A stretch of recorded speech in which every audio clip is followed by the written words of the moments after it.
I wanted to ask about your childhood, your upbringing, and you've talked a little bit about it. I've heard you talk some, but how did that time and the things you went through back then impact and make you who you are today? Yeah, growing up, I didn't necessarily have the silver spoon, as we call it, right? I always had to figure out what I was gonna eat.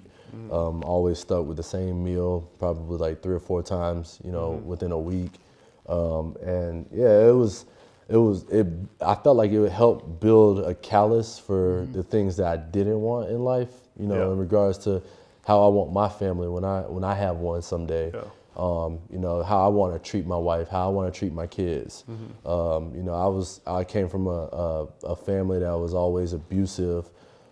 Domestic violence was something that was like, the norm. Alcoholism, I don't necessarily drink all that much in front of my kids. I don't like doing that, and because I see what the effects are, when you're sloppy and everything like that in front of those kids, like they look up to you, right?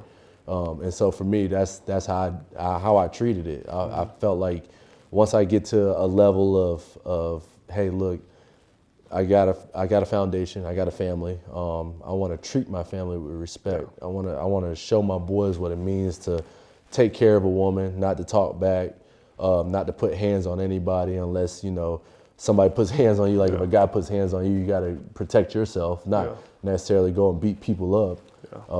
And that was the standard for me, and I learned that at an early age.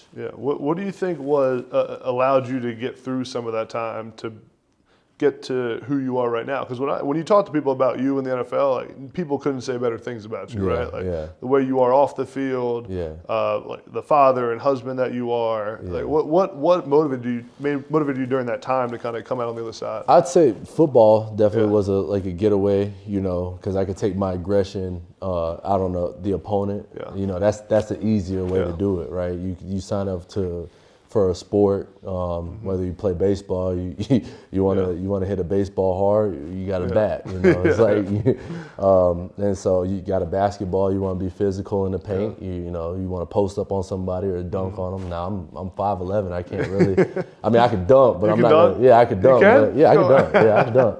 But I can't dunk on somebody if I was an NBA player, right?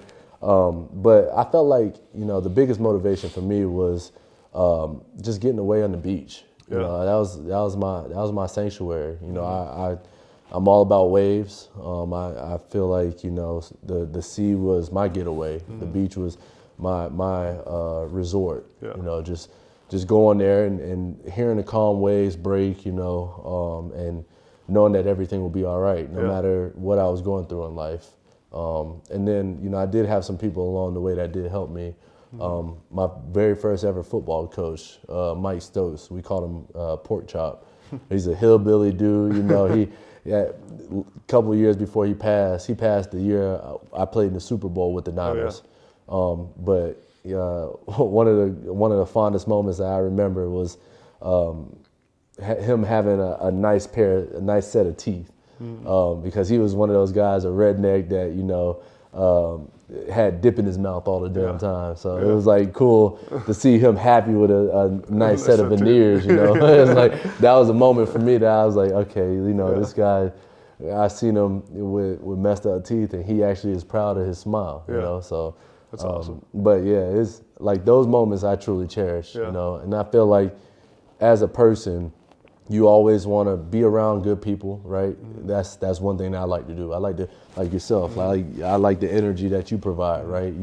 Your knowledge about the college world and what it takes and everything. I think you do a heck of a job. Thanks, man. Appreciate it. And so that's who I try to surround myself with, is people that always on the up and up, who want to grow. I like people that grow around me. I like people that they have hardships at time, and I want to be the person to help them with those hardships. So.